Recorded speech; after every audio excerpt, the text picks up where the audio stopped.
Грантта оқығым келеді, қай мемлекетке түсе аламын? Тіл білмеймін.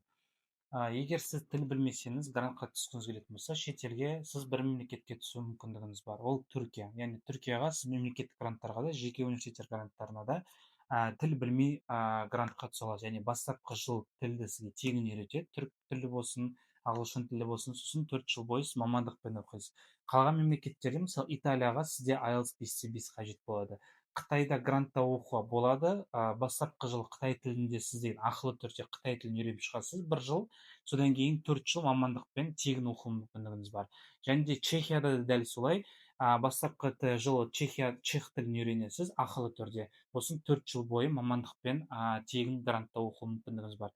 Толыққанды мемлекеттер жайында ақпарат алғыңыз келетін болса, қай мемлекетке грантқа түсе алатыныңызды білгіңіз келетін болса, разборға жазылыңыз, тегін разборға. Разборға жазылу үшін төменде комментарийға разбор деп жазып кетіңіз, сізді тіркейтін боламыз.